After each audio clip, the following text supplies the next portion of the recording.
It wasn't really functioning that great for them. They were starting to entertain a little bit more, so they wanted some more space. So at that point, the interior designer and I brought in an architect, and from there it turned into an addition off the back and then a renovation of the existing house. That bump out gave them the place to put that table and then enlarge the kitchen, and again bring a whole lot more light into that area because it only had one window over the kitchen sink. So all new windows on the front, sides and backs, new siding, new trim.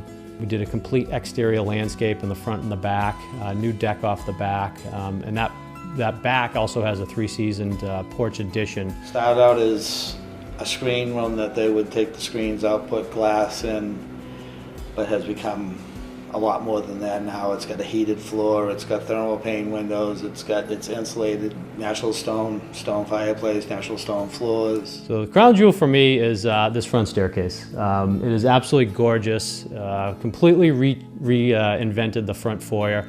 It's totally different than what was there, and it's just a real showstopper.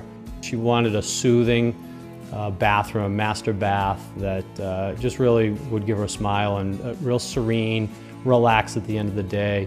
Custom glass tile that's in a circular pattern, and it just shimmers in different lights. It's absolutely beautiful. When you look at the tile layout, you'll see that the tile is lined up between the center of the tub and the center of the shower stall. And then it flows from there. The tile has a heated floor under it. It comes in what you see of all those little pieces. Those is almost a 4 by 4 foot sheet that 4 guys have to handle to lay these in and get them flat and get them level. Another addition to the project team was our landscape architect. They did a fantastic job laying out the front, really achieving what the clients wanted. We went through a few different options with them, and at the end of the day we came up with a great plan for it. Couldn't be more pleased with the outcome.